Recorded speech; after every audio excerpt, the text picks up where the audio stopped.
With a roll call, please. Mayor Lawson, Here. council members Abbott, Here. Vanderwell, Here. Anderson, Here. Ivy, Here. Dare, Here. City Attorney Adams. Here. City Manager Cruz. Here. We have a quorum. Okay, we have our invocation by Pastor Barbara West.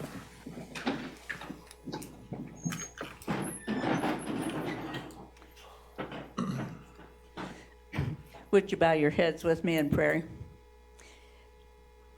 Father, we just come to you thanking you today for the fact that we can gather together and do your business. Thank you, Lord, for Mayor Lawson and all that he brings to the city of Sparks. Thank you, too, Lord, for every member of the council who have something to bring to the table. We pray that you would bless each and every one of them and give them wisdom from above to do the business for our beloved city. Lord, we want to ask you to help our firefighters as they continue to work on these fires around us. Pray that they would soon be able to get it all out, keep them all safe and sound.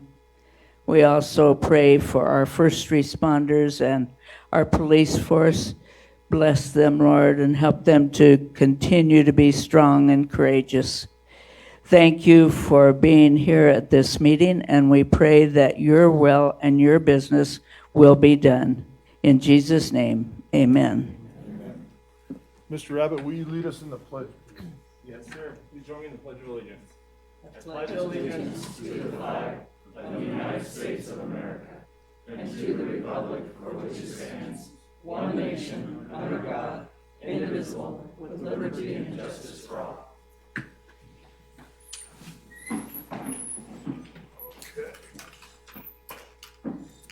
All right, let's move on to public comment. Madam Clerk, do you have any speaking cards?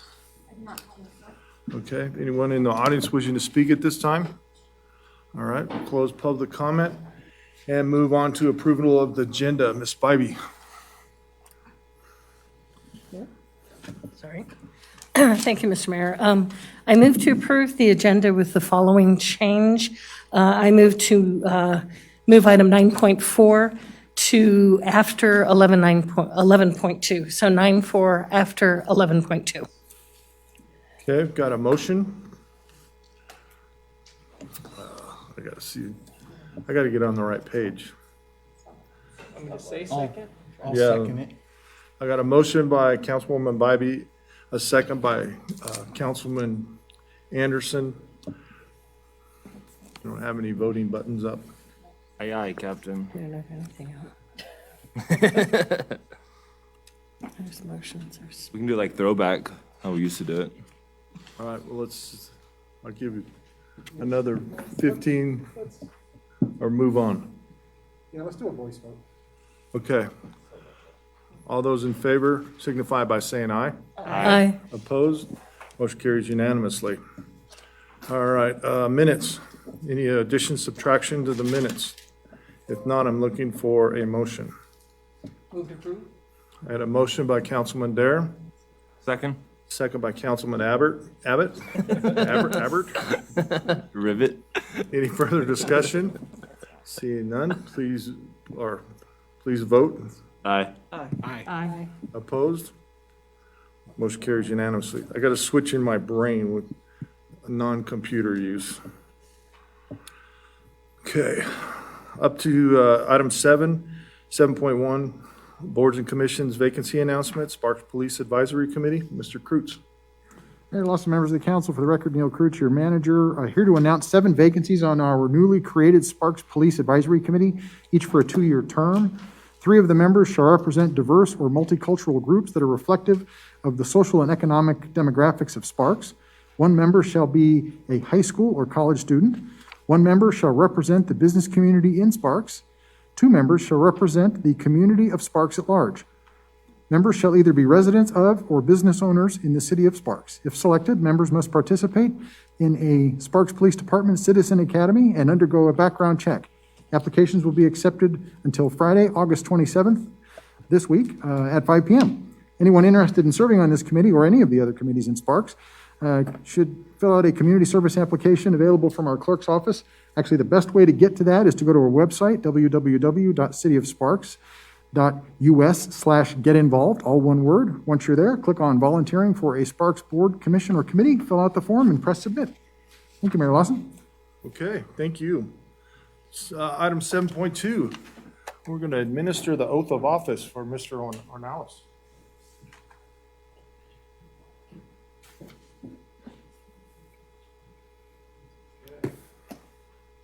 Here we are. All right, I state your name. I, Armando Ornelas, Do solemnly swear that I will support, protect, and defend solemnly swear that I will support, protect, and defend the Constitution of the Government of the United States, the Constitution of the Government of the United States, the Constitution of Government of the State of Nevada, the Constitution of the State, and the Government of the State of Nevada, against all enemies, whether foreign, domestic, or foreign, against all enemies, whether domestic or foreign, and that I will bear true faith and allegiance that I will bear true faith and allegiance and loyalty to the same. and loyalty to the same, Any ordinance, resolution, or law any ordinance, resolution, or law of any state notwithstanding, of any state, notwithstanding, and that I will well and faithfully perform all the duties and that I will well and faithfully perform all the duties of community director of community services director for the city of Sparks, for the city of Sparks, county of Washoe, county of Washington, state of Nevada, state of Nevada, on which I'm about to enter. So help me God.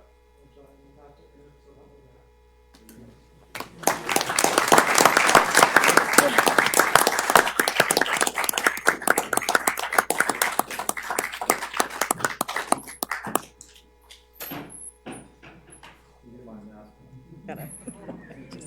I'm really happy he's a big guy. I'm happy he's a big guy. He's not small. It was hard when Ron was. I know. I was like, ooh.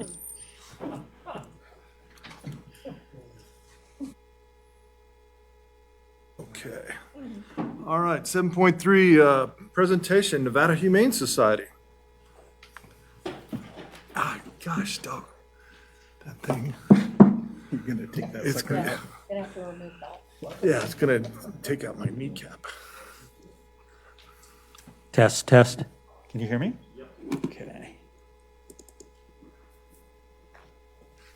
Go up our PowerPoint here.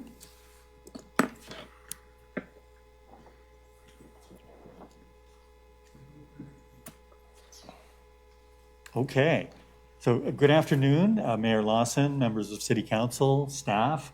My name is Greg Hall. I'm the Chief Executive Officer of Nevada Humane Society. I'm here in the audience, or here in the audience with me, rather, is Kristen Sabini, our Development Director, my right-hand person. We're here just to give you an update on what Nevada Humane Society is up to in the COVID year and subsequently so far in 2021, and also just to express our appreciation for the leadership of our community and how much you all have made a difference in helping animal welfare and promoting its mission. So a little bit about Nevada Humane Society. Who are we? We were founded almost 90 years ago in 1932 to address suffering of stray animals. Although our mission changed quite dramatically 14 years ago in 2007 when we became a no-kill shelter. For those of you familiar with the term, that means a life-saving rate that exceeds 90%. Our current life-saving rate is 96%. We've been a no-kill shelter for quite a number of years. And we've been, in fact, a leader not only in Nevada, but in the country in terms of our animal life-saving rate.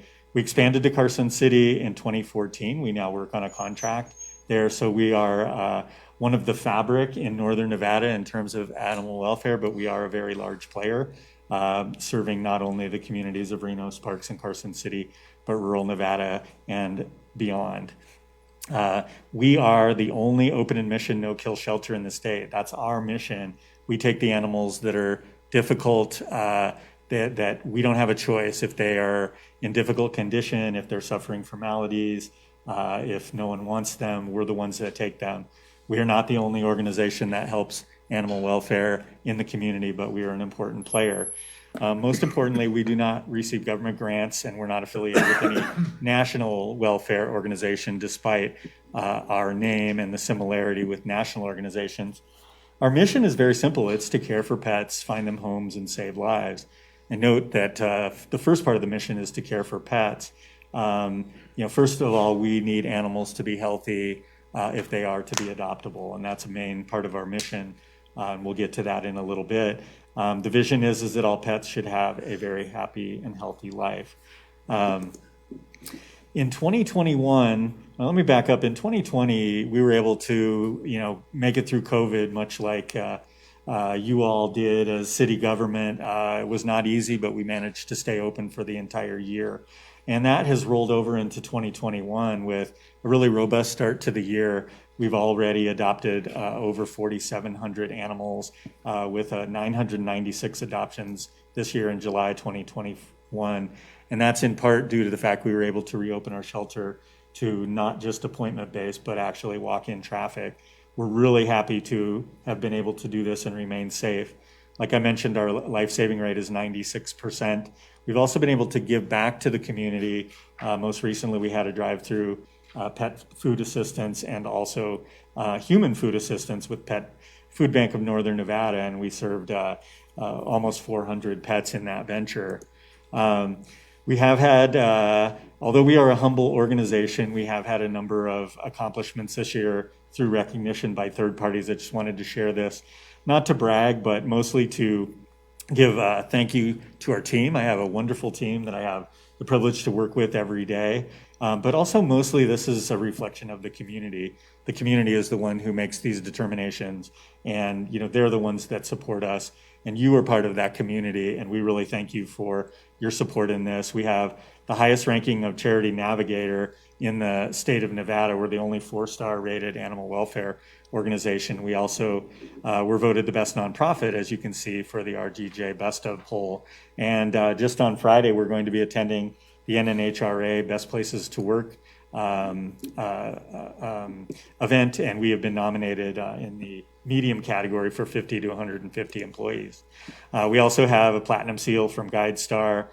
We've been recognized by the Nevada Appeal, and we also won a marketing campaign for our spring marketing campaign called Pause for a Cause from the American Marketing Association. So, like I said, we're humble about this, but we want to share this because we feel like the community is really the driver of this, not us. We're just a conduit. What do we do for the community? Our programs are certainly oriented towards providing a safety net for homeless pets. I thought it was very interesting that as we walked up here, the first request was, did you guys bring a dog? And I think that is how our community looks at not only what we do, but that's what our community feels about pets. Nationwide, 57% of people own domesticated pets. In Nevada, it's 70%, and 93% of Nevadans have at one point owned a pet. So we have a really special community, and we're very thankful for that and all of your role in that. More importantly, 91% of those polled actively care about the outcomes for homeless pets, including cats, dogs, and small animals. Those are just phenomenal numbers. And I'm just wondering, is there a time clock running? Okay. We'll give you the hook. You'll give me the hook? Okay. That big one over here. Okay, awesome. I'm trying to stay on time, so thank you for that. But a few things that we do much more than just these bullet points, but these were the ones we wanted to highlight. Just as a refresher, we do have comprehensive adoption policies. We have an open adoption policy, which tries to find owners and adopters with creative solutions. We're not judgmental. We do care about the outcome of the animals, and we're not going to put animals in a tough spot, but we do try to make that connection very liberally. We also provide pet food assistance, as I mentioned. We have our low-cost vaccine clinic, and a big part of our care is the volunteers that create foster care situations, because we can't take care of all of them in the shelter, nor is that the best environment for all of them. We also have an animal help desk that helps the public statewide. Our adoption policies ensure a happy, successful placement. We adopt out dogs, cats, and small animals. Small animals are actually fairly robust. We adopt out nearly 400 animals per year. I remember 2 years ago, our first adoption of the year on January 1st was a hedgehog. There's mandatory spaying and neutering of dogs, cats. rabbits, and we microchip as well, and we do vaccinate all of the animals. We have 3 veterinarians on staff in our clinic, and their numbers are pretty amazing. These are veterinarians and staff that care very, very strongly about the animals. You can see the numbers there in 2020. It's pretty remarkable that 16,000 animals have been assisted every year. They all work very hard, and we try very, very hard to retain our employees. For those of you that know out there right now, it's very difficult to find veterinarians and support staff, and we have a very dedicated group. Our foster programs are one of our signatures. You can see Lizzie there. She's an amazing teenager who we've nominated for a national award. She and her mother just do amazing work in terms of bringing in cats and kittens during their neonatal months. So as you can see from the bullet points, we help serve kittens, puppies. We also help dogs and cats that are in need of surgeries and that are recovering from injuries. It's actually a not well-known aspect of fostering for dogs, and we're always looking for fosters if you have any referrals for us. Over 6,000 animals were fostered in 2019 to 2020. How can you help? Of course, you can donate. We wanted to let you know in a little bit of a selfish plug that we have our duck race upcoming on the 18th of September. Our goal is to raise $200,000 for homeless pets. This is our big fundraiser of the year, and we've already adopted out over 20,000 ducks, which 2 years ago would have been a record. So the public has really, really supported Nevada Humane Society, and it's become a thing to do, if you want to call it that. You can see the details there. I would just encourage you to go to our website if you're interested. Also, the main way that you can help other than donating, because donation is entirely how we work. We do not receive government funding. We have a very large budget, and it all comes from the generosity of individuals. But also, we really, really need volunteers. Like any nonprofit, the volunteers are the backbone for our organization. We value them more than I can even express today. But we would encourage everybody to come and volunteer with us. We have a lot of different things you can do. Walking dogs is the most popular, but it's only one thing. And we really couldn't do what we do without the help and assistance of our volunteers. I just want to say once again, thank you to the community. I will open this up for questions and comments. But we really, as my team, would be very disappointed in me if I didn't express to you our appreciation. Every day we realize what a great community that we have and what a blessing it is to be here in Northern Nevada doing this work. And you guys all play a part of that. I hope that you all are aware of that, and we wanted to just share what we're doing, and thank you for that. So Kristen and I are here for any questions or comments that you have, and thank you for your time today. We really appreciate the honor. Questions from the council? Speak. Yes. Is Barley Ranch going to be the new home? Because I know I've seen the race downtown Reno usually.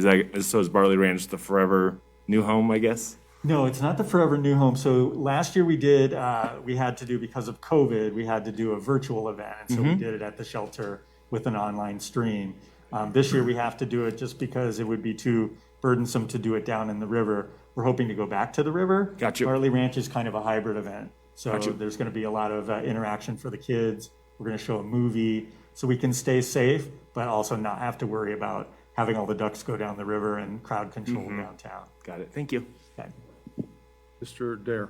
I've heard that in 2020, a lot of people got a pet because they were home, and that everything's been on the uptick of actually a lot of extra animals out there right now. Is that true? Is that what you find? That's a great question. It's partially true. So there was a huge uptick. A lot of adoptions occurred last year, which resulted in a shortage of animals, which was great for us. We were able to empty our shelters several times, which had never happened before. It is true that the populations are now rising, but the initial studies are that the surrendering of animals has not increased. We've been expecting it with, the ban on evictions. We're expecting a spike, but that keeps getting it gets kicked down the can gets kicked down the road, and so we're still expecting that. But even though it's gone up, we we have not actually gotten back to 2019 levels for surrenders. Sure. Anyone else? Okay. Thank you, Greg. Thank you. Really appreciate it. All right, item 7.4, proclamation, National Suicide Prevention Week. Is there anyone here for that? Come on down.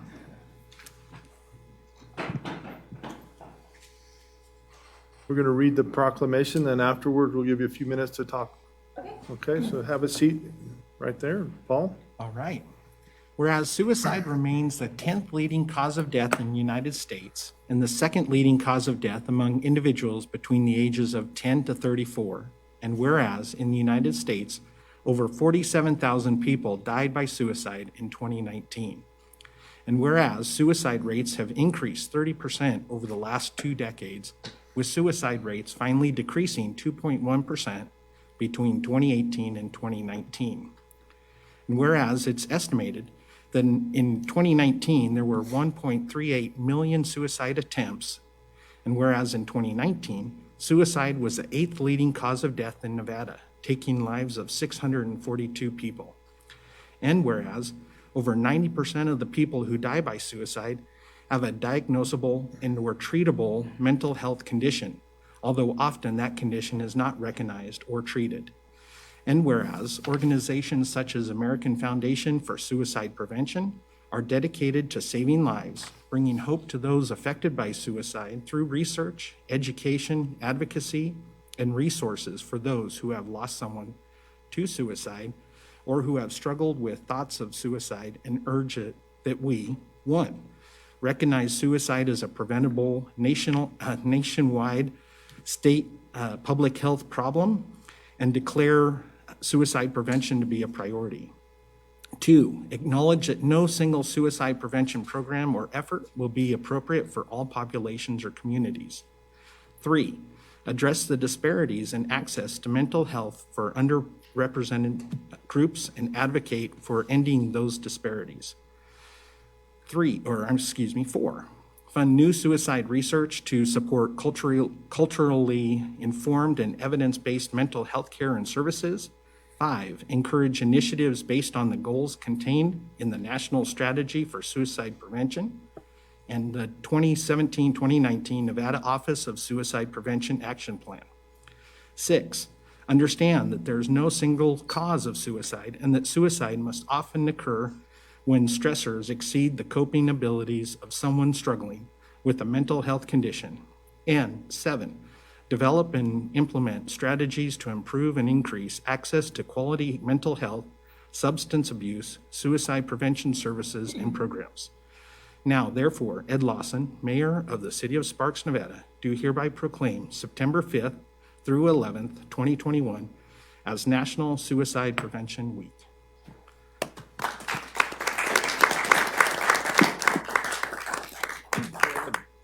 Thank you. My name is Melanie Gordon, and this is my dear mother, Vicki Broman.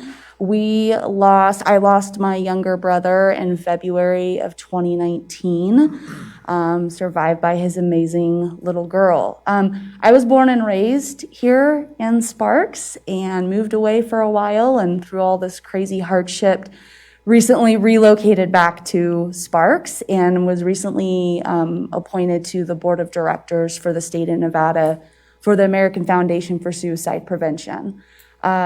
So we have September, which is Suicide Prevention Week, and then in November is the National Survivor of Suicide Loss Day.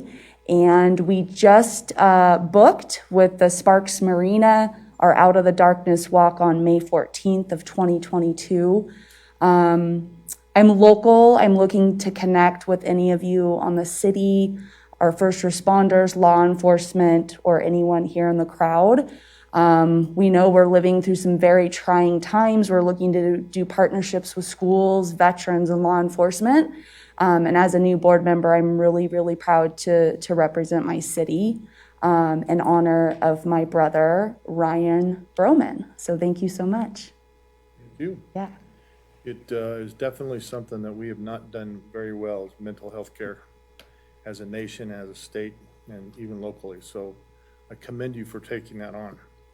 Any questions from the council, Mr. Anderson? Not a question, but a comment. If you guys would like to take a photo, we'll come over here and take a photo with the proclamation. But I just wanted to let you know that both Councilman Dare and I are involved in the Mayor's Challenge for suicide prevention Okay. of service members, their families, and veterans. And our next meeting is virtual, and it's this Thursday, and we'd love to have you involved in that. Yeah, absolutely. Yeah, we're finding, as a new board member, I'm finding that the state of Nevada has budget for programming and Talk Saves Lives. And Vegas has had a lot more momentum, but we're up here building momentum in Northern Nevada as well because it's much needed. Yeah. Awesome, thank you. Yeah, Ms. Spivey. Thank you, Mr. Mayor.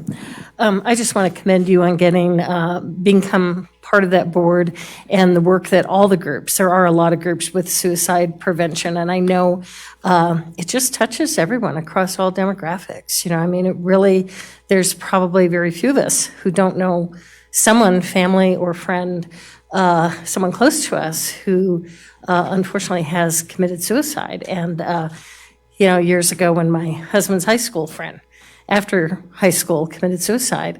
And it was just so impactful to he and the other guys that they went to high school with. Someone had told me that suicide leaves more victims than it takes, which is so true. I mean, it really does, because there's always those questions on what you could have done. And I think the more awareness, more education. I know our schools, we've had incidents in our local schools, some of the high schools here, law enforcement. I know our police chief and fire, first responders, military, really across the board, it impacts everyone. So I think the more all of us can be aware and how we can outreach, how we can help one-on-one can ultimately make a difference. So thank you for being here, for the work that you're doing. Thank you. Anyone else? Okay, and welcome home, by the way. Thank you.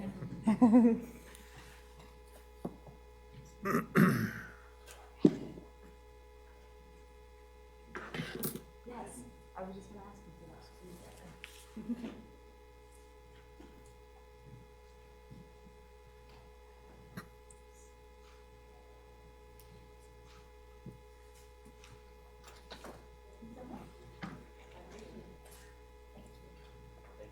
Thank you. Thanks. All right, so move on to item 7.5, Proclamation International Overdose Awareness Day. Is there anyone here for this subject? Come on up. Come on up. We'll read the proclamation, and we'll give you a minute to speak. Ms. Vanderwell. Thank you, Mr. Mayor.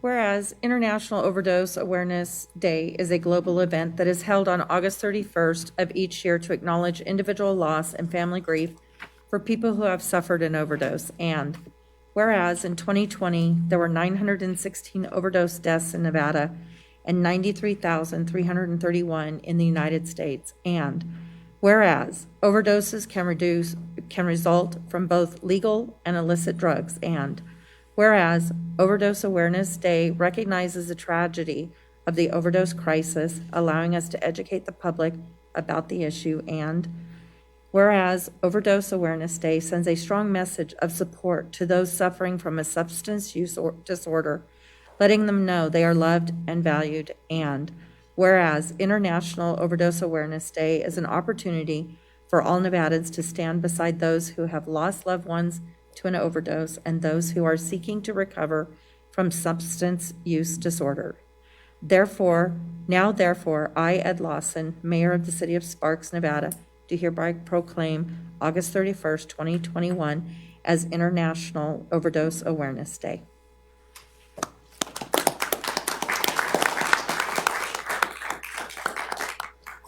Go ahead. Thank you so much. On behalf of Join Together Northern Nevada, I want to express my deep appreciation for your continued support for this issue in our community and internationally. I am new to the organization and I am passionate about prevention in our community, which this event is all about that, treatment and recovery. And I'm happy to be here to accept the proclamation. Thank you so much. Can you give us your name for the record, please? Ann Elizabeth Northen. Thank you. Thank you. Any questions from the council? Okay.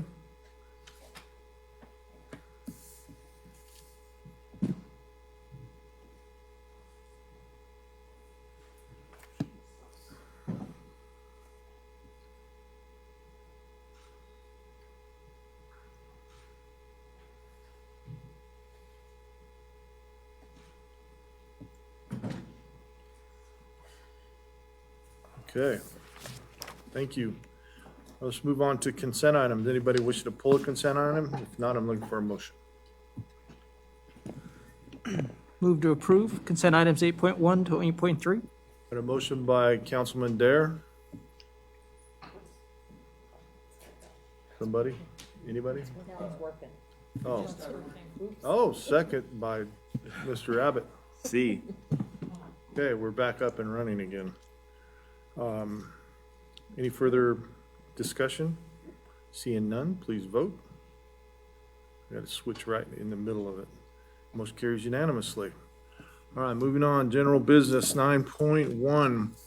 Consideration, discussion, and possible approval of an expenditure of $292,277 to purchase one Schwarz Model M6TE Avalanche mechanical sweeper on a Freightliner M2 chassis from Schwarz. Am I saying that right? Sure.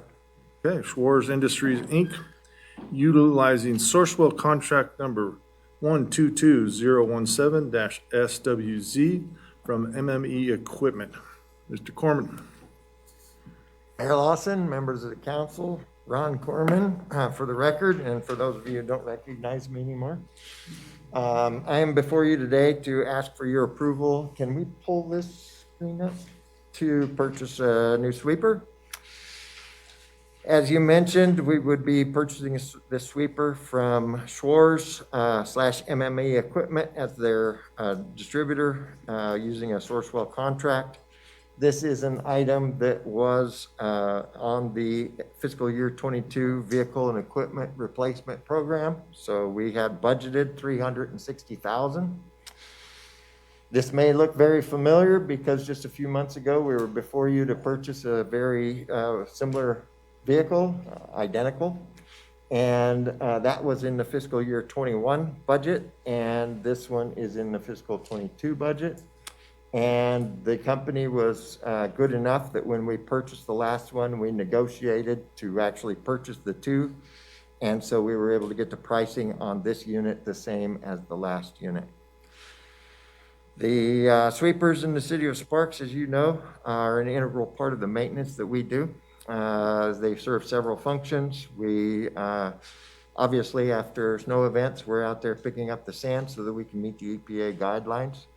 Sweepers are out there trying to keep the debris and stuff, other trash and whatnot that ends up in the roadways, leaves, to try and keep that out of our storm drain system so that our flood readiness is always as high as we can possibly make it. And of course, the other thing that we do is we do the on-call kind of things, where when there's an accident or that kind of a thing, then we respond to that. Sweepers are used daily in the city of Sparks, and due to the extremely harsh environment that they work in, constantly pulling up dirt, dust, debris, stuff that gets left in the road, we have found over time that it is more cost-effective for the city to replace them at a shorter lifespan interval than it is to try and refurbish them and then just, make them last as long as we possibly can. So that is all I really have, and I'd be happy to answer any questions if you have any. Questions from the council? Seeing none, I'm looking for a motion.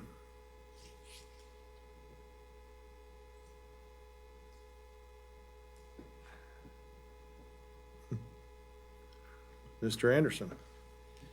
I move to approve an expenditure of $292,277 to purchase one Schwarz Model M6TE Avalanche mechanical sweeper on a Freightliner M2 chassis from Schwarz Industries Incorporated, utilizing Sourcewell contract 122017-SWZ from MME Equipment. Mr. Dare. I second. Got a motion and a second. Any further discussion? Seeing none, please vote. And Mr. Dare. Motion carries unanimously. Thank you. Thank you very much. All right, moving on. 9.2, consideration, discussion, and possible approval of a construction contract, AC 5799, with West Coast Paving, Inc. for the 2022 River Pathway Rehabilitation Project in the amount of $79,600. Brian. Good afternoon, Mayor and members of City Council. For the record, my name is Brian Kaysen, Capital Projects Manager. This particular project is for the FY22 River Pathway Rehabilitation Project. Let me bring up the site map for that.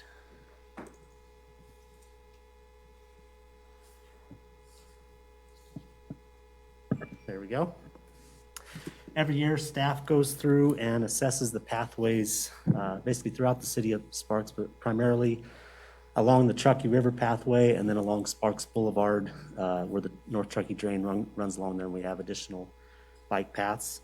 This particular project was identified as the priority for the FY22 annual bike path funding, and will provide the removal and replacement of 1,600 linear feet of pathway that's approximately 10 feet wide, located just south of Cottonwood Park. This right here is Cottonwood Park, and it runs just south of Spice Island Drive and east of South McCarran Boulevard.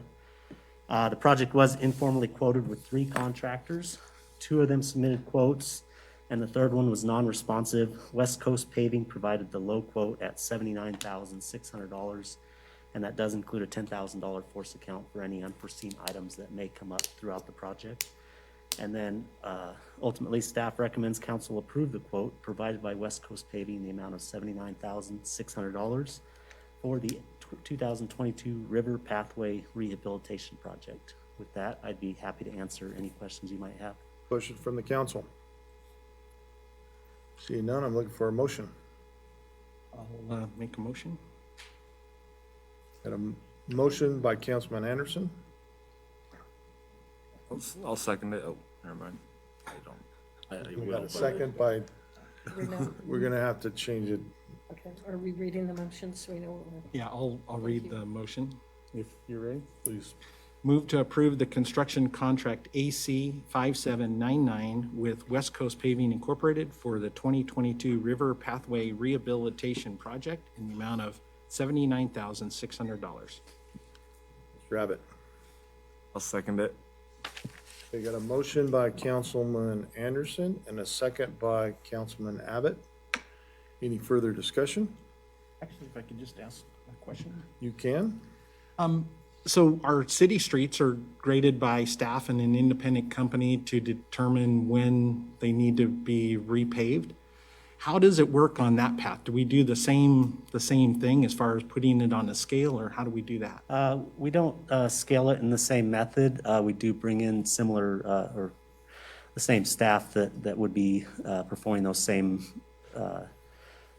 helping with the assessment of the main roadways throughout the city of Sparks. But this is just really just between the Parks Department and my staff and the maintenance staff, just go through and drive the pathways and just keep note of all the different areas that need to be upgraded or need to be rehabbed or need to have a slurry seal or whatever it is. And we just try and come up with a project that's consolidated into a particular area. And every year we just pick different areas throughout the pathway. Thank you. Any other questions from the council? Okay, please vote. Motion carries unanimously. Thanks, Brian. 9.3, consideration, discussion, and possible approval of construction contract AC 5800 with Houston Smith Construction, Inc. for the Fire Station Number 2 remodel project, bid number 21/22-001. PWP, hashtag WA 2021-318 in the amount of $319,000. Brian. Good afternoon. Again, Brian Kaysen for the record. This project is for the Fire Station Number 2 remodel project. The location, just to remind you where Fire Station Number 2 is at, is just south of Bering Boulevard and northeast of McCarran Boulevard, right near that intersection. Truckee Lane right here and Shelley Park. And so here's the project location.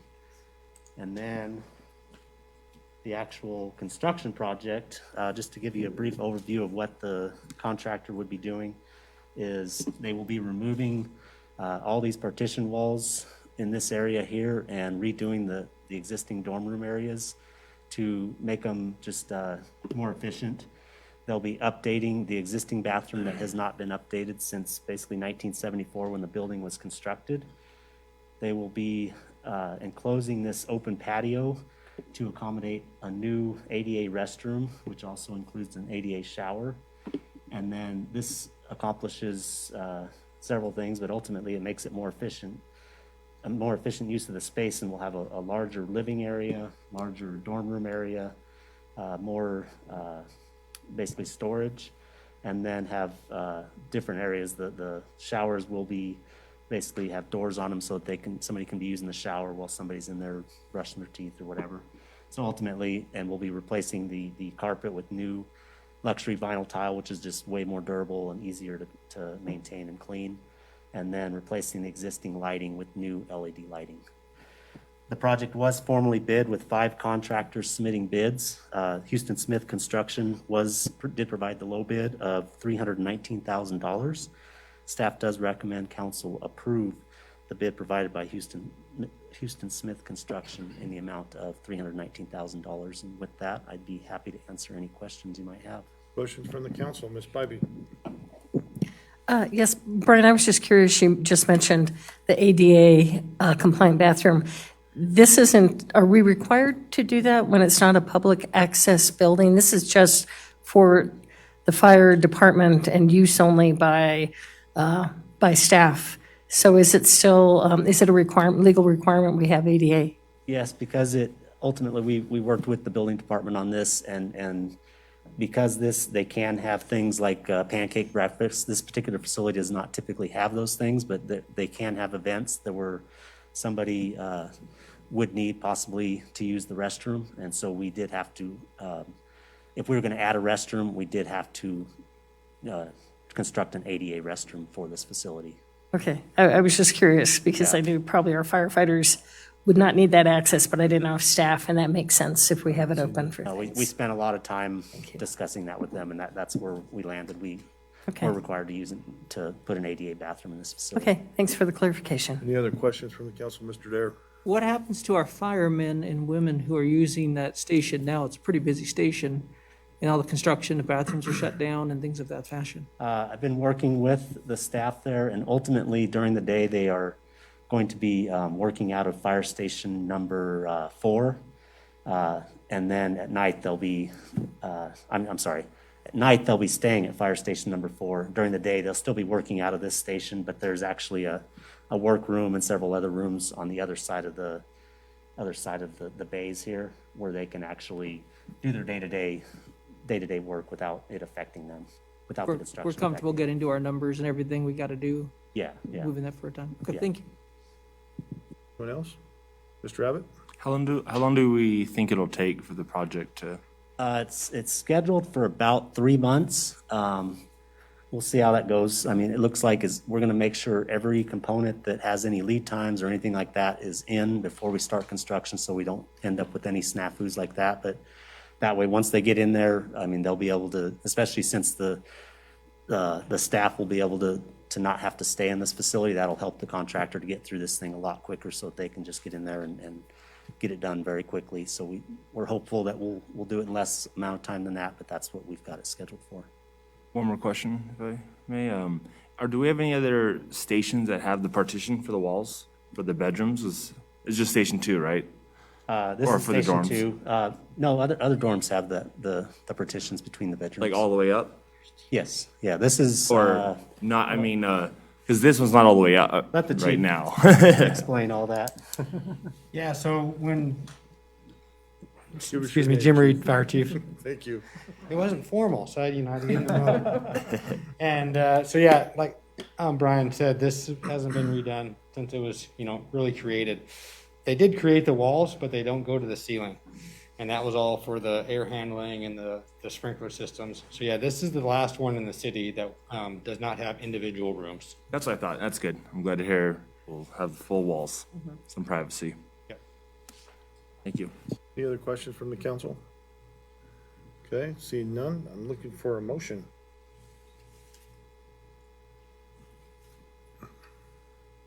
Mr. Dare? I move to approve construction contract AC 5800 with Houston Smith Construction Incorporated for the Fire Station Number 2 remodel project in the amount of $319,000. Mr. Abbott. Second. Got a motion and a second. Any further discussion? Seeing none, please vote. Motion carries unanimously. Thank you. Thank you. All right, we move 9.4 to the last item. 9.5, consideration, discussion, and possible approval of the confidential employee resolution R3388 for the period July 1st, 2021 through June 30th, 2022, with an estimated cost increase of $27,485 to the general fund in fiscal year '22. Ms. McCormick. Good afternoon, Mayor Lawson and City Council. For the record, I'm Allison McCormick, your Assistant City Manager for Management Services.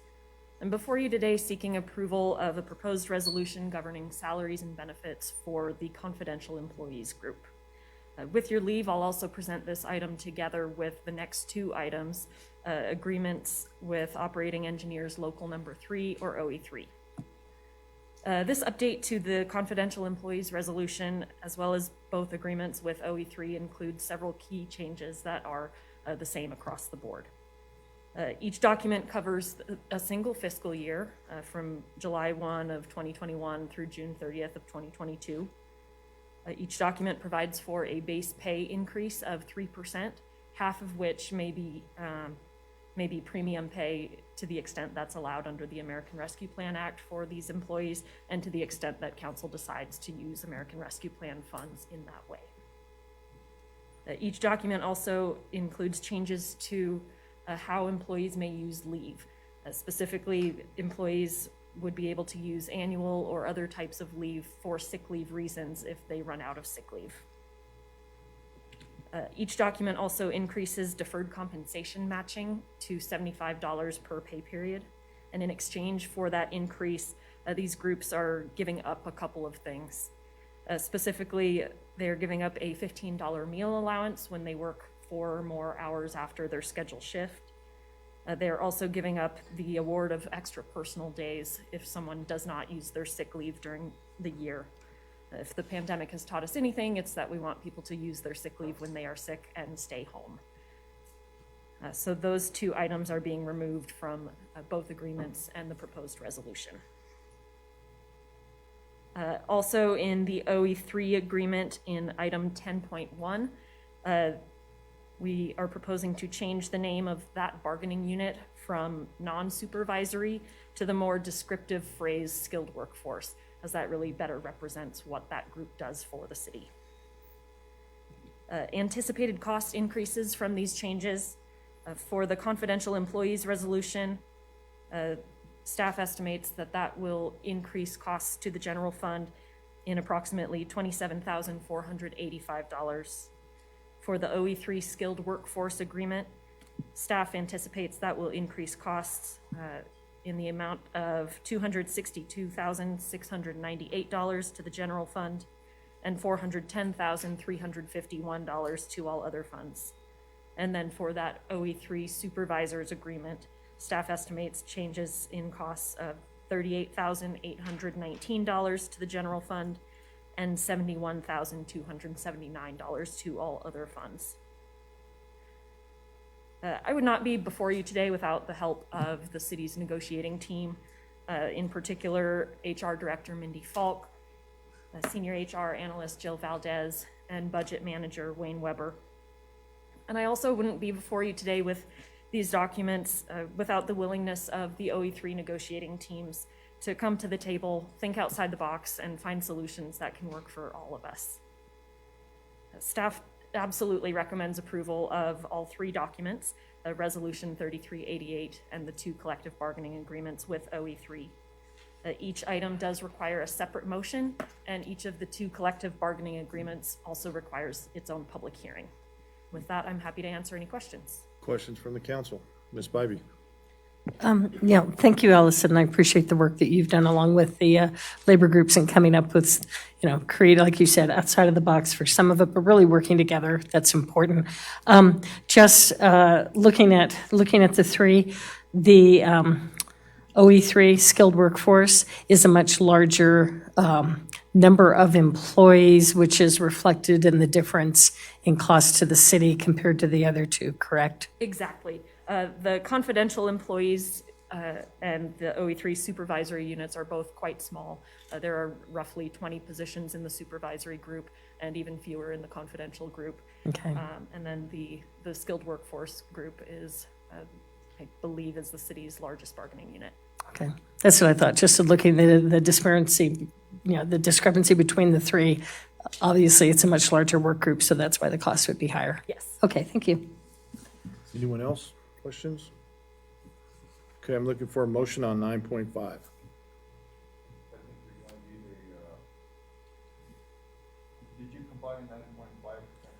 Nope. Just the presentation, but Presentation was the same, but we're gonna need a motion on 9.5, and then we'll go to public hearing. Ms. Vanderwell.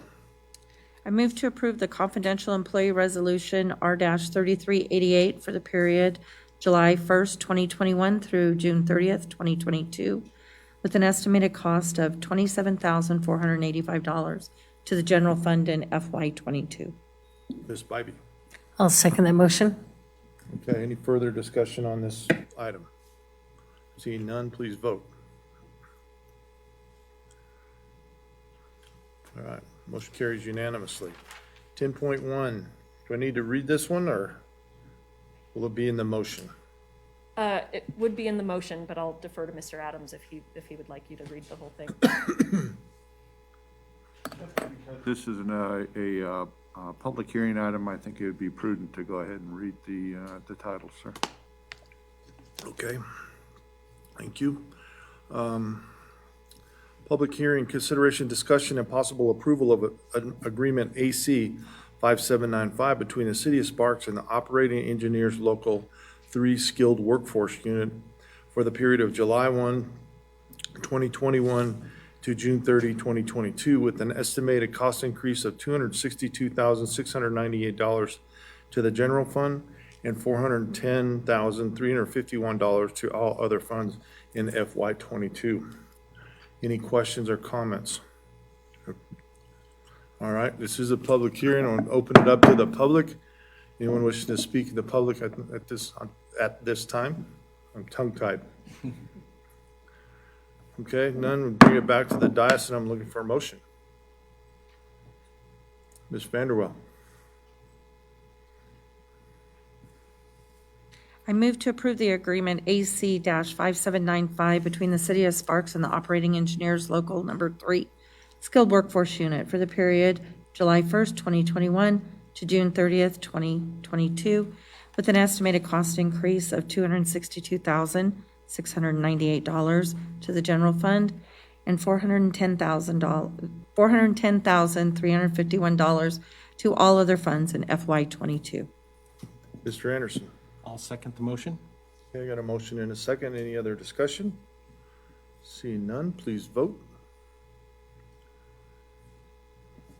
Motion carries unanimously. 10.2, public hearing, consideration, discussion, and possible approval of an agreement AC 5796 between the City of Sparks and the Operating Engineers Local Number 3 Supervisory Unit for the period of July 1st, 2021 through June 30th, 2022, with an estimated cost increase of $38,819 to the general fund and $71,279 to all other funds in fiscal year '22. Any discussion? Not, I'm looking for, public hearing. Anybody in the public wishing to speak at this time? Seeing none, I'll bring it back to the dais, and now I'm looking for a motion. Mr. Anderson. Move to approve agreement AC 5796 between the City of Sparks and the Operating Engineers Number 3 Supervisory Unit for the period July 1st, 2021 to June 30th, 2022, with an estimated cost increase of $38,818 to the general fund and $71,279 to all other funds in FY '22. Ms. Bybee. I'll second the motion. Okay, I got a motion and a second. Any further discussion? Seeing none, please vote. And motion carries unanimously. Thank you. Thank you, Allison. 10.3, consideration, discussion, and possible approval of resolution number 3389, authorize the transfer of the city's 2021 private activity bond capacity allocation of $5,665,147.27 to be divided equally between the Nevada Housing Division and Nevada Rural Housing Authority for their respective affordable housing programs. Mr. Rundle. Good afternoon, Jim Rundle, City Planner. Here to bring an item in front of the council where potentially you get to allocate money that won't cost anything, and that doesn't happen very often. So it's kind of a fun opportunity for the City Council today. Back in 1986, there was federal tax reform that was completed that provides the state of Nevada an annual allocation of private activity bond capacity. This provides the states and local government the opportunity to issue federal tax-exempt bonds. Included in those bonds is the opportunity to put them for affordable housing projects and programs. Again, it doesn't obligate the city of Sparks in any way. This year, the city of Sparks' share of the private activity bond cap is $5.6 million. We received requests from the Nevada Housing Division and the Nevada Rural Housing Authority, as we have in the past, to allocate that bond cap to them. Staff requested that those agencies provide us documents that we could share with the council. It's included in your packet of how the previous allocations have helped further affordable housing components in the city of Sparks. Nevada Housing Division identified they have used Sparks bond cap to support home ownership programs for first-time home buyers, including veterans, military families, and teachers. And in 2020, Nevada Housing Division provided nearly $4 million in mortgage assistance for teachers in the city of Sparks. That's a pretty big amount of money. In 2006, 2,237 Sparks homeowners utilized the Home at Last program offered by Nevada Rural Housing Authority. This helped them obtain low-rate mortgage options and down payment assistance for homes in the city of Sparks. The Nevada Rural Housing Authority would like to use those same programs again if they are allocated that private activity bond cap today. Mr. Mayor, the City of Sparks staff is recommending that the City Council split the private activity bond cap in half, 50-50 for each of the two divisions that have requested the money. I believe there are representatives here from the agencies. They were pretty eager to come up and speak there, as you saw at the beginning of the item. So they may want to come up and speak to you, Mr. Mayor. And that concludes my presentation, unless you have any questions. Questions from the council? Mr. Dare. And maybe they can help answer this, but with our housing shortage and not being able to find housing, I mean, I love this program and I love that we get to give out this money and it doesn't cost us. This is great.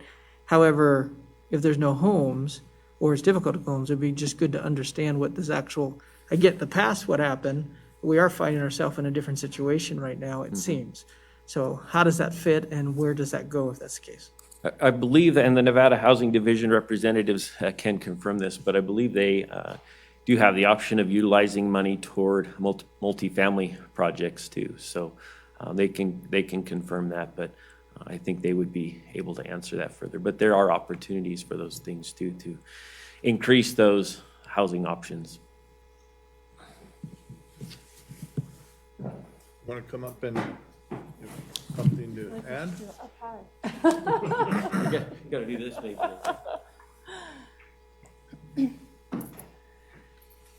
Thank you, Mr. Mayor and council members and city staff. I'm Diane Arvizo, the Director of Homeownership Programs for the Nevada Rural Housing Authority. Mr. Rundle did a great job giving you the background of private activity bond cap and what we would be using it for. In addition to the information that was provided in your packet, I wanted to share with you, and Councilman Dare, I would also want to answer your question, that actually through the COVID period, we set a record with our program, which nobody could have foreseen that, but we helped almost 1,200 people last year into homeownership throughout rural Nevada. City of Sparks is within our jurisdiction entirely because our jurisdiction is populations under 150,000. So we love to say, yes, that includes the City of Sparks. But I do want to share that of the 2,237 homebuyers that have received assistance in the City of Sparks through the Home at Last program, 257 of those were within the last year. And they received $2.4 million in down payment assistance out of the total of $28.3 million in down payment assistance that's been provided here in the city. More than 55% of those homeowners received an interest rate below 3.5%. Many received an interest rate as low as 2.25%. So even in the Home at Last program, we don't always provide down payment assistance. Sometimes we just provide the affordable interest rate.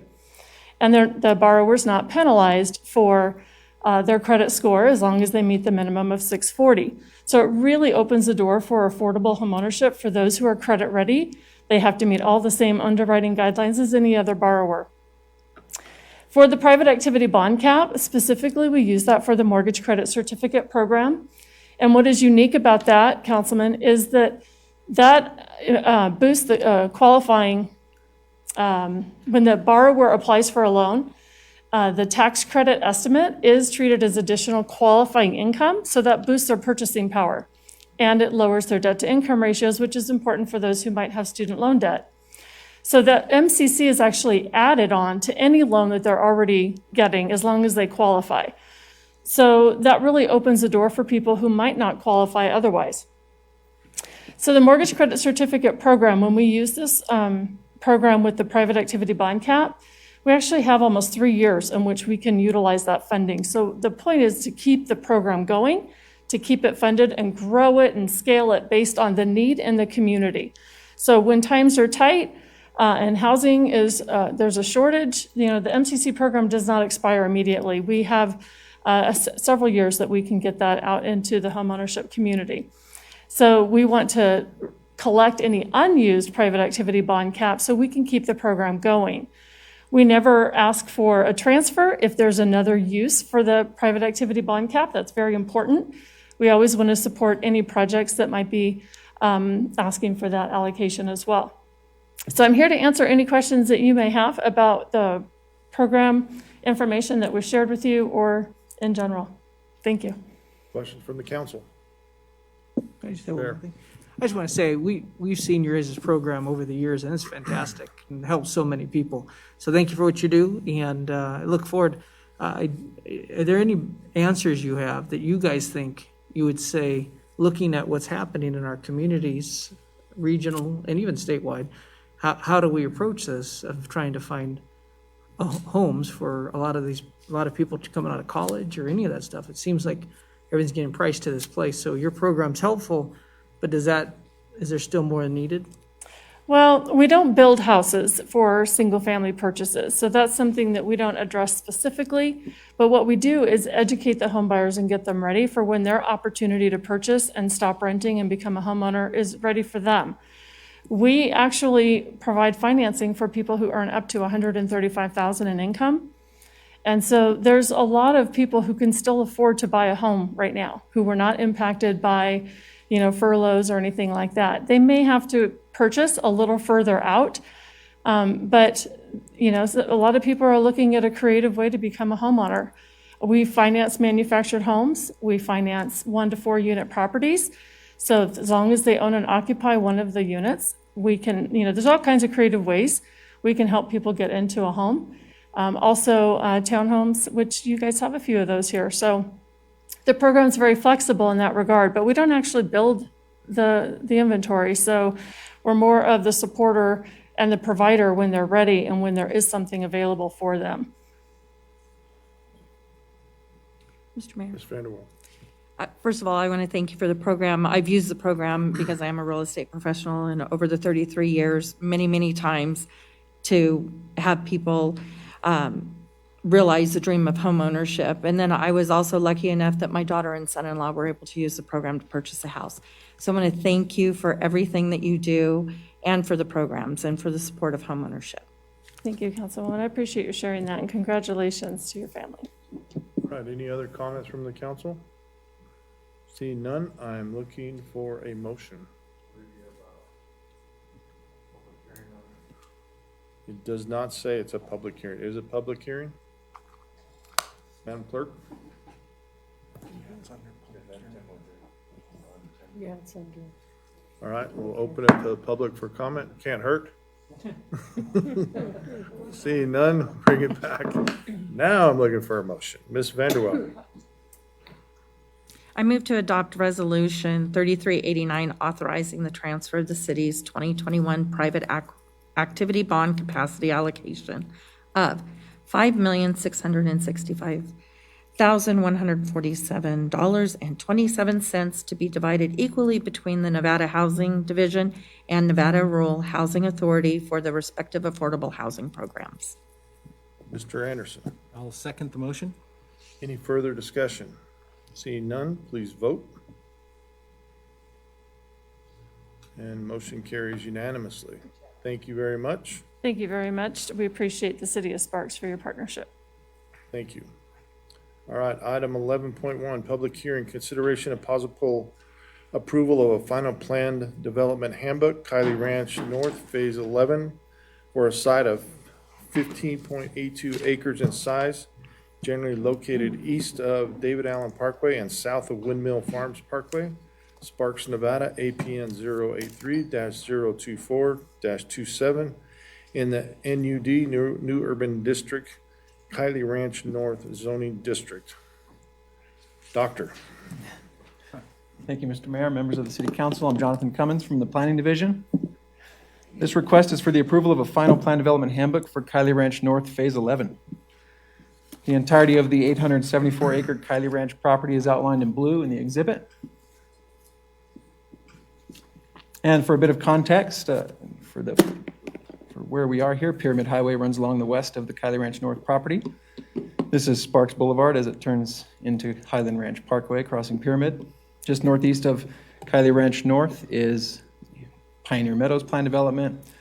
This is the Lazy 5 Park just to the north, as well as the Stonebrook Plan Development, and south of Kylie Ranch North is Kylie Ranch South. The original tentative handbook for Kylie Ranch North was approved by the City Council in 2004. As you may recall, this is relatively unique in our plan developments in Sparks in that Kylie Ranch North was approved as a tentative handbook and then approved in subsequent phases, each phase requiring a final handbook which has to comply with the approved tentative handbook. So the Phase 11 site outlined in red in this image is referred to in the tentative handbook as Village 22. The site is 15.82 acres in total. 14.34 of those acres are mixed use, and 1.48 acres would be designated as open space. So with those breakdowns of acreages in mind, the approved land use map from the most recent update to the tentative handbook looks something like this. And so I'll give you a point of reference here in the middle. These bright blue properties are the school sites. So to the east here is the Sky Ranch Middle School, and on the west is the Bohatch Elementary School. And so just south of Bohatch is the Phase 11 property. So this is at the southeast intersection of David Allen Parkway and Windmill Farms Road.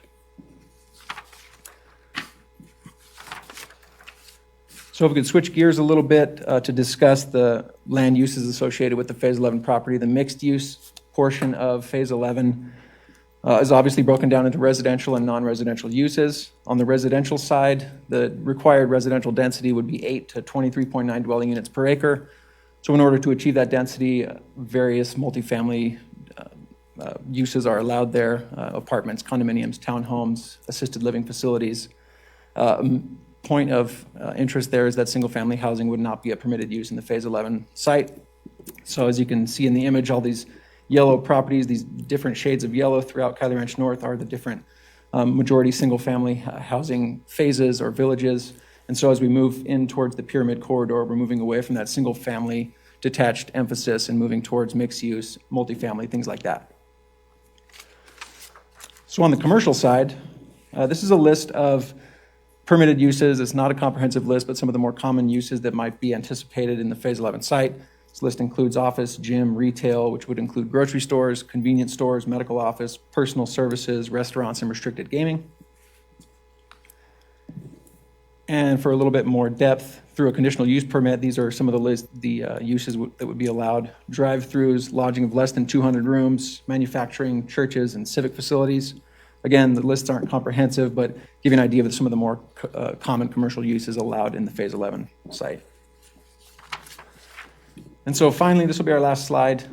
Sparks Municipal Code does require that the 5 criteria outlined here be met in order to approve a final handbook. So on points 1 and 2, proposed final handbooks must not vary the residential density or the proposed ratio of residential to non-residential uses. The final handbook does propose standards related to these 2 criteria that would mirror what was approved at the tentative handbook stage. Uses and ratio of uses, as well as residential densities, would remain the same because, again, the mixed use designation from the tentative handbook is being adopted in this final handbook. Point number 3, a final handbook must not involve a reduction of open space. At the last update to the tentative handbook, this open space in this particular phase was anticipated to be 1.29 acres. Now that lines have been drawn a little bit more accurately with the request for the final handbook, that open space is being increased from 1.29 to 1.48. So there would not be a reduction of open space. There'll be an increase. And on points 4 and 5, final handbook must not substantially increase the floor area for non-residential uses nor substantially increase the ground areas for or heights of buildings. So again, there's no increase to these or any other development standards proposed in this final handbook. Everything in that land use designation is identical to what was approved at the tentative handbook. Planning Commission has found that the requested final handbook meets each of those criteria and has forwarded to you a recommendation of approval. The applicant's representative is here today as well, and I'll be glad to take your questions. Okay, question from the council. I do. Ms. Bybee. So on you said there cannot be single family, but I don't see any unit count. Do we know on the residential side, the multifamily or however that, I don't see any anticipated number of units, or is that subject to, will be coming back to us later? What we do have in the tentative handbook is a table which outlines the total number of units that can be built in all of Kiley Ranch North. So if a request were to come forward for multifamily in Phase 11, the total number of units there would count against the total number that would be allowed over time as a maximum for all of Kiley Ranch North. So at this time, we don't have a specific number that can or can't be built here. That number would always be sort of tallied against what was approved as a total maximum for all of Kiley Ranch North. Okay, thank you. Anyone else? Okay. This is a public hearing, so I'm going to open it up to the public for comments. Anyone in the public wishing to speak at this time? Seeing none, we'll bring it back to the dais, and I'm looking for a motion. Mr. Dare. Put my glasses on, please. I move to approve the final plan and development handbook, Kiley Ranch North, Phase 11, for a site 15.82 acres in size located generally east of David Allen Parkway and south of Windmill Farms Parkway, Sparks, Nevada, in the NUD, New Urban District, Kiley Ranch North zoning district, as it is in substantial compliance with the Kiley Ranch North tentative development handbook as set forth in the staff report. Ms. Bybee. I'll second that motion. Okay, we got a motion and a second. Any further discussion? Seeing none, please vote. Motion carries unanimously. Thank you very much. All right, item 11.2, public hearing, consideration of and possible action on a request for a major deviation, MAJ, I can't read that one very well, MAJ 20-0004 to reduce the gross residential density from a minimum of 12 dwellings per unit acre to 8.93 dwelling units per acre in the MF multifamily residential zoning district on a site approximately 5.15 acres in size with larger parcel approximately 7.35 acres in size, located on the northwest. Ian, you wrote me a long description. The north of the intersection of Highland Ranch Parkway and Five Ridges Parkway, APN 536-12117 in Sparks, Nevada. Ian. Mayor Lawson, members of the Member, you can be a member too. council members. I'm Ian Crittenden. I am the Development Services Manager. I'm covering for Sienna today. She wasn't able to make it in. And so I'm going to be covering this item for you. I'm actually going to be presenting both this major deviation and the subsequent 11.2 item, the tentative map, together just because they make more sense if we go through it kind of as one functional unit. But so like I said, it's presentations, 2 requests. From a process standpoint,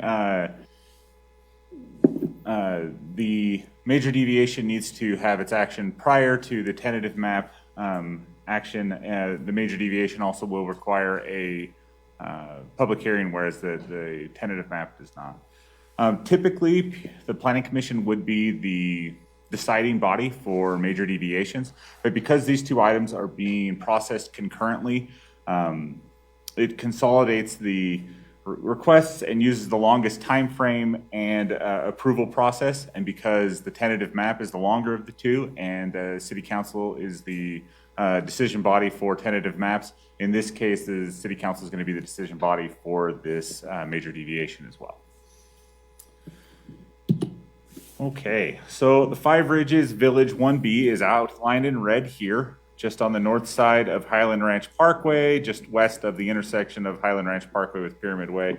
The site is 5.15 acres in size and is on the southern portion or the southern end of the greater Five Ridges site, which is outlined in blue here.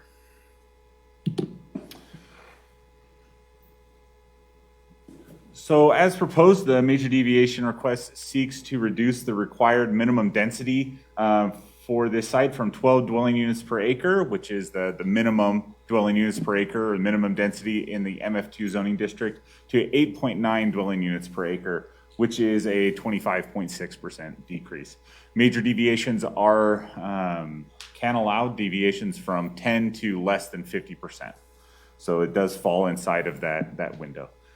If approved, granting the lower density would support the construction of 46 units as opposed to the 62 that would be required at a minimum if we stuck with the 12 units per acre.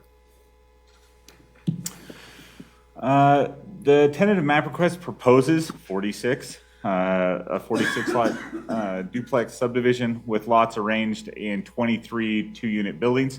46 duplex units on the 5.15 acre site yields a gross density of 8.93 dwelling units per acre, which, as discussed, is less than the minimum required density of 12 units per acre in the MF2 zoning district. Because of this reduced density, approval of the tentative map is contingent upon the approval of the major deviation. This is the preliminary landscape plan, and it illustrates the overall subdivision design.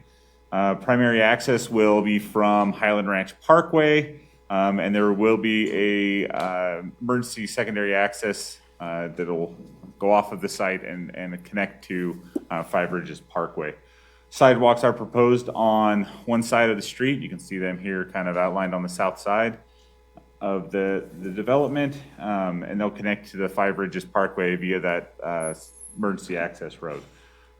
Each duplex unit will have 1 parking space in the garage, 1 parking space in the driveway, and then there are an additional 41 surface parking spaces throughout the subdivision. And the total number of parking spaces being provided is 133. It's a little bit of an important number we'll come back to in a second.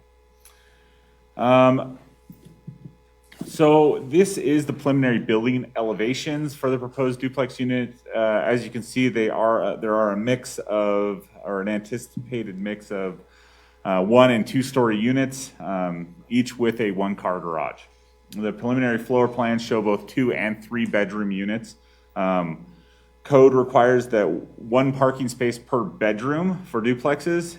If all of the units are constructed with 3 bedrooms, it will require 138 parking spaces, 5 more than the 133 that are provided. So because of this, we've introduced condition number 23 that will require that final floor plans and a model mix kind of plan be provided to staff so that we can review and approve that to verify that there are adequate parking available for the number of units being actually provided. We don't have that mix at this time, so. Okay, so that covers the overview of these two items. And now we have to get into the many findings that are associated. We have 5 findings associated with a major deviation and 12 findings associated with a tentative map. So bear with me. It's going to be a little bit. We can do it. I believe in us. Starting with the major deviation findings. Finding MD1 focuses on consistency with Title 20 or the zoning code for the city. The major deviation process was added to the zoning code to provide a mechanism to bridge gaps on a case-by-case basis between the city's adopted development standards and the various factors affecting particular development sites. So currently, the zoning code does not provide an option for residential development between 7.4 and 11.9 dwelling units per acre. This is because the SF6 zoning district, which is the most intense or the highest density single families zoning district, tops out or has a maximum density of 7.3 dwelling units per acre. And then MF2, which is our least dense multifamily district, has a minimum density of 12 units per acre, essentially giving us a density gap. Approval of this major deviation would allow for development within that current density gap and would not adversely impact the ability for the development in MF2 zone to act as the buffer that it is between the single family to the north and the commercial zoned and potentially commercially or higher density multifamily developed properties to the south. To develop low density attached products such as duplex and townhomes in the city of Sparks right now, you essentially have 2 options. The applicants have 2 options, either to approach it like this applicant has with a straight zoned MF2 zoning district and a major deviation to adjust that density, or you have to pursue the planned development route. And so those are the 2 options, and this applicant has pursued this option. Finding MD2 asks the council to consider the impacts of this request on health, safety, welfare, as well as impacts to adjacent property and improvements. Granting a lower density would reduce the required number of dwelling units on this site from 62 to 46. Development of the site with that reduced 46 dwelling units would not have a material impact on public health, safety, or welfare, nor would it be injurious to property or improvements in the vicinity. All right, finding MD3 focuses on preservation and enjoyment of property rights possessed by other nearby properties in the same land use district. And now it says land uses district, and so that would be the comprehensive plan land use district. In this case, the comprehensive plan land use district is MF14. There are other properties in the MF14 comprehensive plan land use designation located nearby to the subject site. However, those sites are governed by plan development handbooks and have no minimum densities associated. So granting this major deviation request would reduce the required minimum residential density for the project in a manner that's consistent with the properties in the same land use designation that are in essentially the planned development zoning districts, PD or NUD. This would allow for the preservation of an enjoyment of a property right possessed by other owners of MF14 designated property that is not permitted on the subject site unless the major deviation is granted.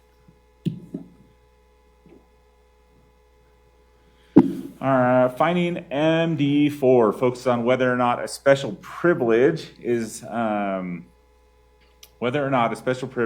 allowed to other properties would occur due to the granting of our requests. Other properties in the MF2 zoning district are subject to the same 12 units per acre density minimum.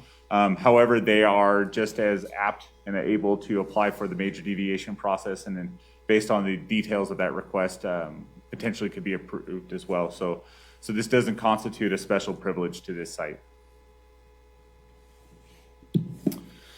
Finding MD5 requires public notice be given and a public hearing held. Both the Planning Commission and City Council meetings function as public hearings for this item. Mailed notice was provided to all owners of property within 500 feet of the subject property, and notice was published in the Reno Gazette-Journal. One comment in opposition was received. All right, now we get into the real fun. We're going to talk about tentative map findings. So there are 12 of these findings that need to be considered. For the most part, the findings are put in here in numerical order, except for when we talk about streets, which we bundle a couple of them together. So starting off with policy T1, which is compliance with or conformance with the comprehensive plan. The 46 lots proposed in this tentative map would provide a duplex housing option that enhances housing diversity in the city of Sparks, supporting policy H2. City services, the site can be provided at acceptable levels with the improvements outlined in the Five Ridges Development Agreement, complying with policy CF1. And then for sidewalks, the tentative map plan shows sidewalks will be provided on one side of the private local streets, providing access to the lots. Sidewalks are typically provided on both sides of local streets. However, the applicant has indicated that provisions of sidewalks on one side of the street is appropriate to reduce grading disturbances and the use of additional retaining walls on the north side of the proposed subdivision. Additionally, pedestrian circulation standards that apply in the MF2 zone require sidewalks that are a minimum of 4 feet wide along the public streets, but these standards are silent regarding sidewalks on private streets. And for these reasons, the provision of a 4 foot wide sidewalk on one side of the street, of the private local street, I should say, are generally consistent with policy C4. Policies T2 and T7 both relate to streets. Conformance with the city's street master plan for defining T2, project access is provided from Highland Ranch Parkway to ensure safe turning movements. Condition 19 requires that the paved approach that connects Highland Ranch Parkway to the local access road meet a specific NDOT design. Also, the 2050 RTP identifies Highland Ranch Parkway from Sun Valley Parkway to Five Ridges Parkway be widened from 2 lanes to 4 lanes in the 2031-2050 design, or time frame, I should say, sorry. A limited amount of off-street or off-site project grading is proposed in the area identified to accommodate the future widening of Highland Ranch Parkway. Condition 17 requires that this off-site grading be further evaluated and, if necessary, eliminated to ensure that the project does not interfere with future widening. Finding T7 focuses on the impact of public streets. Trip generation for this tentative map request is estimated at 267 average daily trips, with 20 a.m. peak hour trips and 24 p.m. peak hour trips. These trips were included in a traffic trip generation letter that analyzed the impact of townhomes rather than commercial uses in the southern portion of Five Ridges. That letter found that development of Five Ridges with detached single family and townhome uses resulted in traffic impacts that are similar to or less than the trips analyzed in the master traffic study that was done in 2017. However, that letter does not evaluate whether or not the construction of Village 1B that we're talking about will degrade the level of service on Highland Ranch Parkway or at the intersection of Highland Ranch Parkway and Pyramid. And so condition 15 requires that a traffic analysis evaluating those level of service thresholds be provided prior to the recordation of a final map to determine whether or not off-site improvements are required with the construction of this subdivision. Finding T3, agencies that regulate environmental impacts did not respond, provide comments. However, the developer must still comply with local, county, and state requirements in regards to environmental impacts. Finding T4 focuses on the availability of water to serve the site. The domestic water requirement for 46 duplex units is estimated at 5.52 acre feet per year. Municipal water will be provided by the Sun Valley General Improvement District. Finding T5 looks at the availability of utilities to serve the site, including both sewer and stormwater. The staff has estimated that 46 duplex units will generate 8,280 average gallons per day, with a peak generation of 41,400 gallons of sewage per day. The applicant is required to demonstrate that there is adequate conveyance and sewer treatment plant capacity to serve this project prior to the recordation of a final map. And final stormwater and drainage plan for the development must be approved prior to recordation of a final map. Finding T6 looks at the availability of schools, police, transportation, and parks. For schools, the project site is zoned for Hall Elementary, Shaw Middle School, and Spanish Springs High School. The Washoe County School District provided a comment letter indicating that the project they're anticipating it to generate 8 new students to Hall Elementary, 4 new students to Shaw Middle School, and 4 new students to Spanish Springs High School. Hall Elementary and Shaw Middle School are both under capacity and projected to remain under capacity for 10 years at least. And while enrollment at Spanish Springs High School is over capacity, enrollment relief is expected to come from the construction of the new Hug High School in fall of 2022. The Sparks Police Department will be providing service to the site, and they express no specific concerns about this project. As previously discussed, roadway network improvements needed to accommodate the Five Bridges project are identified in the development agreement and will be installed consistent with the thresholds in that agreement. And then there are no community or regional parks provided or planned in the Five Bridges development project site. All right, finding T8 addresses floodplain, slopes, and soil. The lots proposed in this subdivision do not fall in the 100-year floodplain. For slopes, the northern portion of the site will be cut, and there will be fill used to create a building pad. That building pad along the western portion will be about level with Highland Ranch Parkway, and then as you move to the east, the Highland Ranch Parkway falls, and the pad will stay fairly even, being about 15 feet in difference by the time you get to the eastern edge of the site. The grading is consistent with that approved by the conditional use permit for development on slopes, hilltops, and ridges. And condition 11 requires that all grading and revegetation conditions in the conditional use permit be satisfied prior to the recordation of a final map. For soils, a final geotechnical report is required at the time of a final map. Finding T9, only the school district provided comments, and those were previously discussed. And then finding T10 asks you to consider the availability of fire protection services.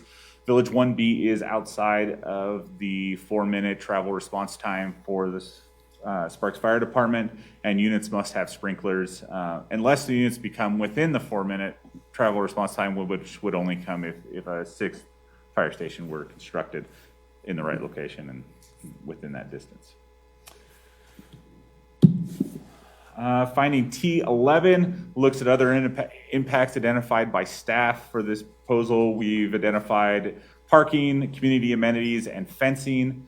As previously discussed, condition 23 requires that a final floor plans and a housing model mix be provided to staff prior to the recordation of a final map so we can verify that the number of bedrooms in the duplexes and the number of parking spaces comply with the parking requirements. Condition 21 requires that at least 3 community amenities and their associated operations be approved prior to recordation of a final map. And condition 24 requires that any wall separating lots from Highland Ranch Parkway be constructed with a split-face CMU and designed to blend in with the surrounding natural environment. And then finally, finding T12 requires that public notice of this item, the posting of the agenda for both the Planning Commission and City Council satisfy this requirement. So, Planning Commission has recommended City Council approve both the major deviation and tentative map requests. The suggested motions are on this slide. Again, public hearing is required for the major deviation and no public hearings required for the tentative map. And there was something else. Oh, just a reminder again, major deviation action needs to happen before the tentative map action. With that, that's the end of my presentation. I am happy to answer any questions, and the applicant's representative is here as well if you have any questions for them. Questions from the council? Seeing none, or do we? Do you have a question, Mr. Dare? I just always like seeing different things come into our community. I'm glad there's some townhomes going over there, it looks like, and some, just having a diversity of homes and different things coming in. I think it's good. Absolutely. Anyone else? Okay, this is a public hearing. I'll open it up to the public for comment. Anyone in the public wishing to comment at this time? Seeing none, bring it back to the dais and look for a motion. Mr. Dare.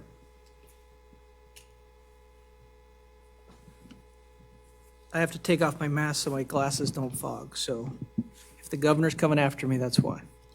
So, I move to approve the major deviation MAJ 20-0004 to reduce the gross residential density from a minimum of 12 dwelling units per acre to 8.93 dwelling units per acre in the MF2 multifamily residential zoning district on a site 5.15 acres in size within a larger parcel, approximately 7.35 acres in size, located northwest of the intersection of Highland Ranch Parkway and Five Ridges Parkway, APN 536-121-17, Sparks, Nevada, subject to 3 conditions of approval. Ms. Bybee. I'll second that motion. Okay, I've got a motion and a second. Any further discussion? Seeing none, please vote. And motion carries unanimously. Thank you, Ian. Now we're going to go back to 9.4, consideration of and possible action on a request for a tentative map for a 46-lot duplex subdivision, STM 20-0009, on a site 5.15 acres in size within a larger parcel, approximately 7.35 acres in size, located on the northwest intersection of Highland Ranch and Five Ridges Parkway, APN 536-121-17, Sparks, Nevada. Ian. So this is the tentative map I just discussed at length. It is the request associated with that major deviation for the reduction in density, 46 duplex units on 5.15 acres. Okay, questions from the council? Seeing none, I'm looking for a motion. Mr. Dare. I move to approve the tentative map, STM 20009, for a 46-lot duplex subdivision and on a site 5.15 acres in size, within a larger parcel, approximately 7.35 acres in size, located northwest of the intersection of Highland Ranch Parkway and Five Ridges Parkway, APN 536-121-17, Sparks, Nevada, in the MF2 multifamily residential zoning district, adopting findings T1 through T12 and the facts supporting these findings as set forth in the staff report and subject to conditions of approval 1 through 24. Woo. Ms. Vanderwell. Second. I have a motion and a second. Any further discussion? Seeing none, please vote. Motion carries unanimously. Thank you, Ian. Thank you, guys. 12.1, comments from the public. Madam Clerk, do we have any comments from the public? No, sir. Anyone in the public wishing to speak at this time? There's only 2 of you left. They don't Just, want to say yeah. anything. They should come up and say something. Especially if they're sitting over 3 now. Okay. 12.2, announcements from the mayor, city council, and city manager. Mr. Manager, you have anything? Sure. Anyone from the council have anything? I do. Ms. Bybee. Okay. Yes, I'd like to request that the city manager look into, we have a interlocal agreement regarding our election contract with, we've used Washoe County to provide election services for our upcoming elections next year.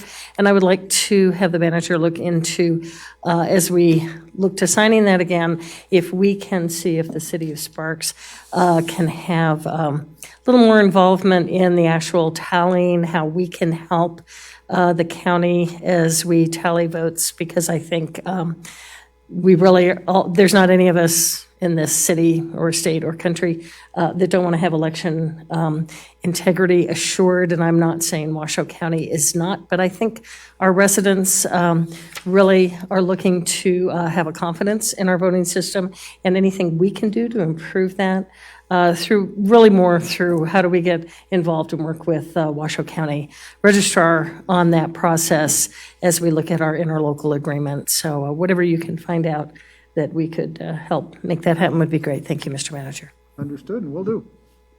Any other comments from the council? Mr. Dare? Yes, I just want to remind everybody, on September 10th at 2 p.m., we'll be having a celebration of life service for the late Mayor Ron Smith, and we want to invite whoever would like to come out, and it'll be at the Sparks Marina right in front of the Nevada Veterans Memorial. That is the September 10th, Friday at 2 p.m. Thank you. Anyone else? Okay. With, that brings us to item 13, adjournment. Without objection, we are adjourned. Go anywhere. Don't go anywhere. Don't leave. Best is yet to come. Run away. Okay. If you could give us just a moment, and I will be calling to order the redevelopment, Sparks Redevelopment Agency meeting. We're just getting the computers all set. So hang on just a minute and we'll be ready to go.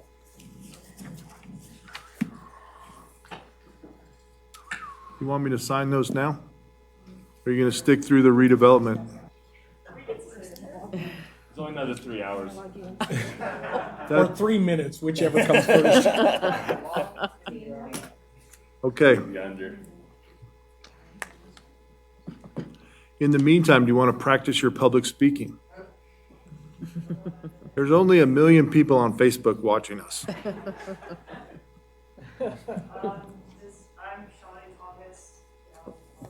Come on. They are wearing a Reno The shirt. Reno shirt. So Can we get you a Sparks shirt? Would you We wear still it? like you, even though you're wearing the wrong shirt. But hey. Well, you know the reason why they're here is because the Reno meetings are 12 hours long. Yeah, exactly. That's why we're here. Okay, so I'm Shawnee Thomas. And I'm Graham Thomas. And we're Janella Thomas's children. And we're here to do our U.S. government hours to, I don't know, watch public meetings. What did you learn today? Let me ask staff, what did you learn today?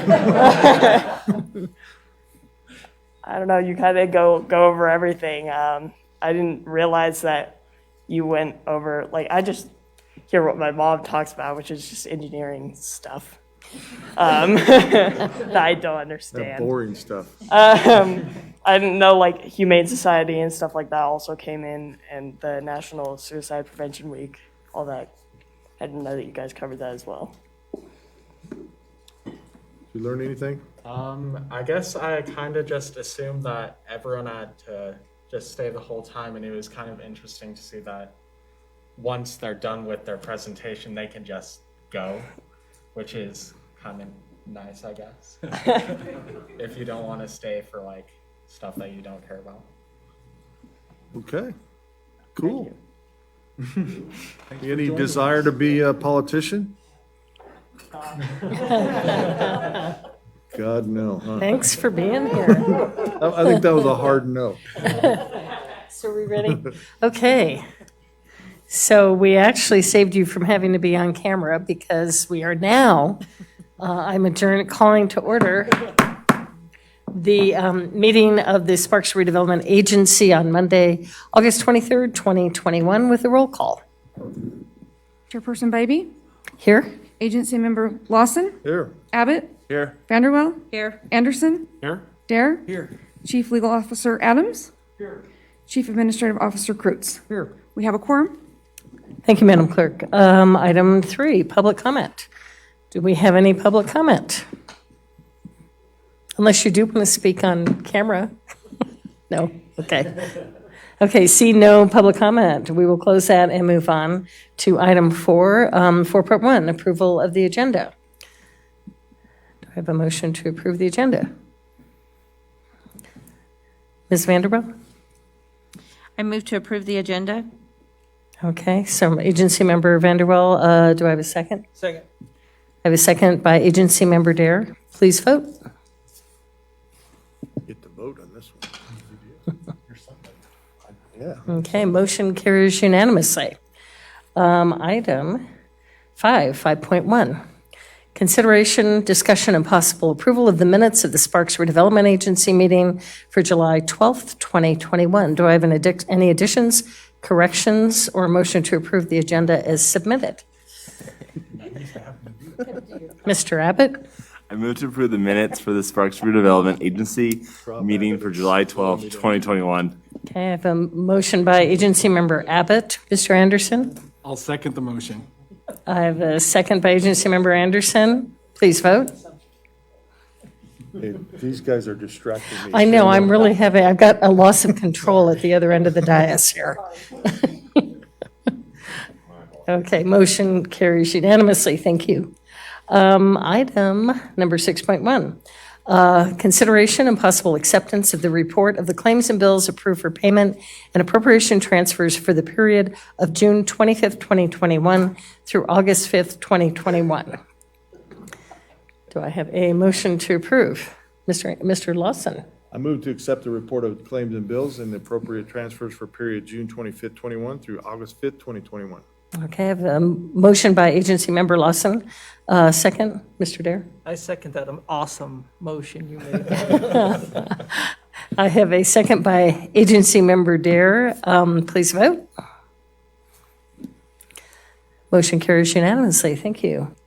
Okay, business item 7.1.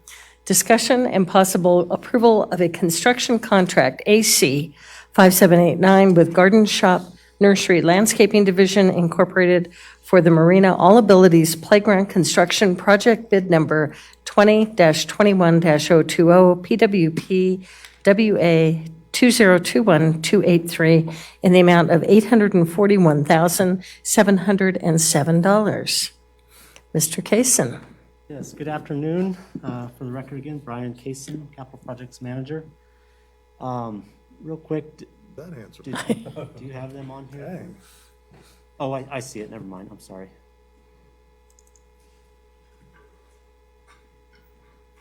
So, first of all, this is again the project location this is for the Marina All Abilities Playground Construction Project, located at basically at the intersection of Howard Drive and East Lincoln Way, just to the northwest of the marina. Ultimately, this project was presented to council back on July 12th and is being brought before the redevelopment agency because a portion of the funding for this project is coming from redevelopment area 2. This will be a great addition to the Sparks Marina, and this playground will provide play equipment that can be accessed by children of all abilities. And then I'm going to bring up the equipment just to remind you. This is the 3D view of the playground, the 3D rendering. The project does include the installation of playground equipment, several shade structures throughout the playground area, a new wrought iron fence that will enclose the new playground, a rubber tile system for safety and accessibility of the playground, along with some concrete work that will add pathways around the playground and basically change some of the parking spots that are adjacent to this playground on the south side of it to add additional ADA parking for this playground.